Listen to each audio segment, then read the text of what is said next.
going into the future with the San Francisco 49ers.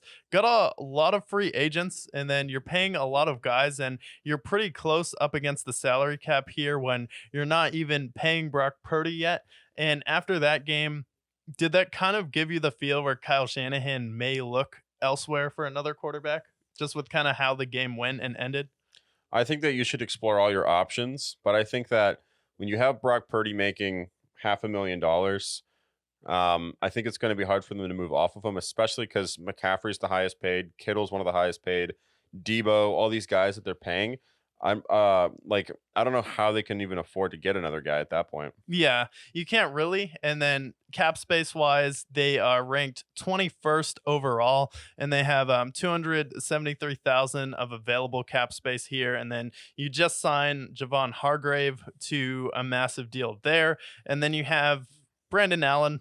Okay, that doesn't really matter. You can let him walk. And then you have Owen Burks, who's a linebacker. He's been pretty good, but you can definitely find a replacement for him. Probably in the draft. Sam Darnold, and then Ross DeWelly, who's a tight end. But then you have John Feliciano, who's a really good guard for you. He's probably someone who you want to retain.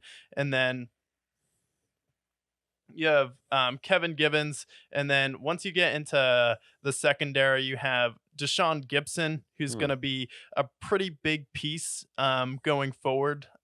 You want to keep him on your secondary. So he's someone who may leave. And then Jawan Jennings is a player who's been pretty important for you. And with Debo, kind of having some injury issues the past few years, someone's probably going to give him more money than you're going to want to pay him and make him a legitimate two in this league. I could see him leaving.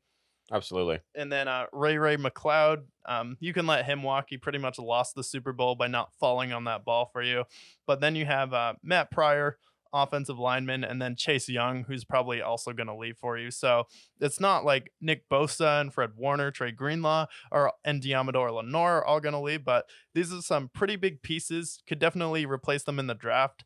Do you see them struggling in free agency at all, or do you think they'll be able to bounce back from that?